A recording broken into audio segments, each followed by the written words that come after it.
Mula naman po sa Kamanyanan Elementary School CLC, tinatawagan ko po si Nanay Prima Rosa S. Francisco para ibigay ang kanyang testimonya.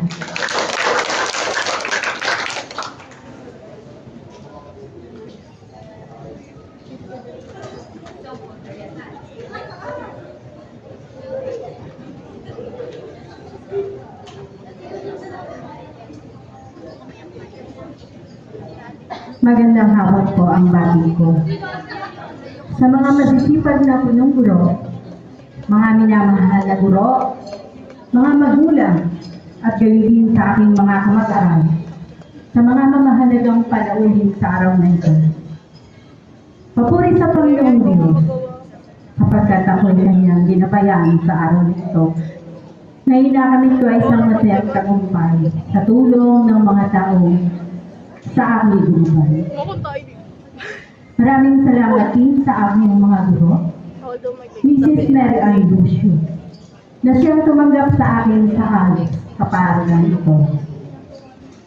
Kay Miss Monet Carrillo, na siyang matyagang nagturo sa akin at sumagot sa lahat ng mga tanong ko. At handang makinig sa bawat kwento ng buhay ko at ng mga batang kasama ko. Laging umuunawa sa bawat dahilan, anuman po ito. Naramdaman ko ang kanyang kagustuhan kami ay matuto. Bagamat maikli ang panahon na kami ay nagkasama, talaga pong mahigpit at kulang na kulang pa. Ngayon, tapos na ang eskwela. Nararamdaman ko sa aking puso may lungkot at saya. Kami nooy naghahanda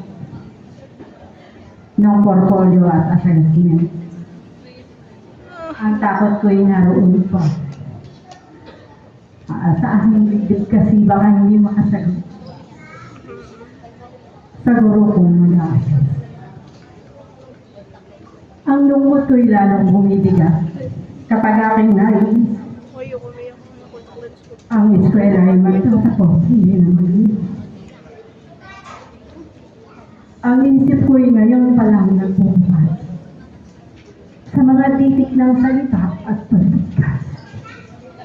Ngayon pa lang sa isip ko na. Pero sandali ako mininawa. Oo, tapos na nga, napakabilis ng panahon. Noong ako'y bata na nagtapos ako ng elementarya, ang sabi ng aking ama, hihinto na sa eskwela dahil ako'y babae na mag-aasawa lang at magpapamilya. Dahil noon ang babae sa bahay lang.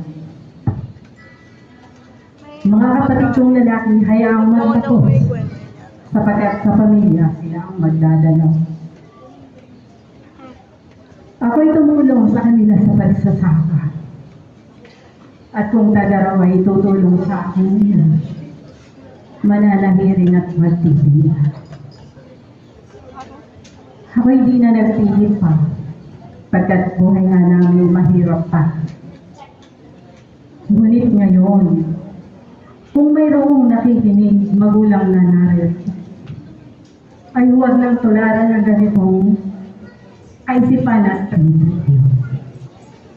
Mainam pa rin ang nakapagtapos at may pinag-aralan. Kaya kayo kabataan, mag-aaral kayo. Mahirap ang walang alam sa takbo ng buhay. Kung kayo may nagkamali at nasadlak na sa dusa, umahon ka, mag-aaral at magsikap ka upang buhay mo yumunlad pa. At huwag mo rin kalimutang tumawag sa Diyos na lumikha upang pangarap mo'y hakamit at pakanta. Salamat din sa aking mga anak sapagkat ako'y kanilang tinayang mag-aaral. Salamat din sa aking mga apo na hindi na niyang ako'y kasabay na pumasok sa eskwela. Salamat din, mga guro. Sa liga sa tiyagang ipinakita ang pangunawa ng habaan niya. Sa mga kabataan ito, sa inyo'y nangangailangan pa. At kung nais niyong ang journey ko'y masundan pa, please subscribe my YouTube channel. Lord Vlogs, maraming salamat po.